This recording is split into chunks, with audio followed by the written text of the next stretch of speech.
ويلا بينا نعمله حلو الموز بأسهل طريقة والطعم ما اقولكوش طعمه ايه.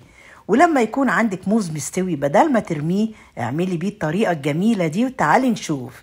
هنجيب صبع موز ده مستوي، عيالنا لما يشوفوه يقولك لا ده محروق، لما يلاقوا القشرة غامقة يقولك دي محروقة ما ناكلهاش. فهنقشرها ونطلع منها الخيوط الصغيرة اللي جوه دي اللي انتوا شايفينها، وهنعمل بصبع واحد بجد يعني 3 فطرات حلوين جدا. وهنقطعه، وبعد ما نقطعه بالشكل اللي هتشوفوه ده، بصي طريقة سهلة وجميلة وموفرة وهتعجبكم جدا. وهنقطعه بالشكل ده ومعلقة زبدة عليه ومعلقة دقيق أو نشا اللي موجود عندك، ونهرسهم كويس جدا بالشكل ده. ولو عندك جبنة شيدر جبنة موتزاريلا حطي عليها، وبعد كده هنقلبهم كويس ببعض. شايفين الشكل؟ بجد هتبقى تحفة.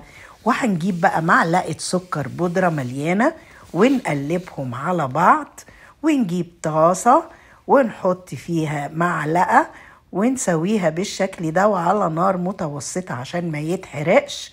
وشايفين هنقلبها واقلبيها بالراحة برضو، ولما تلاقيها استوت من الجهتين نبتدي نطلعها في الطبق. وهنعمل بيها ايه بعد كده؟ شايفة شكلها جميل قد ايه؟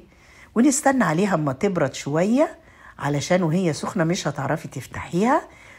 واما تبرد نفتحها بالسكينة بالشكل ده وتحشيها برضو ايه؟ جبنة شيدر جبنة موتزاريلا اللي موجودة عندك، ونحطها في القلاية تاني ونغطي عليها علشان الجبنة تسيح. واول ما تلاقي الجبنة ساحت بالشكل ده يبقى كده استوت. ايه رأيكم في الجمال ده؟ ما هو ده شغل فاخر من الاخر بجد، طعم وريح.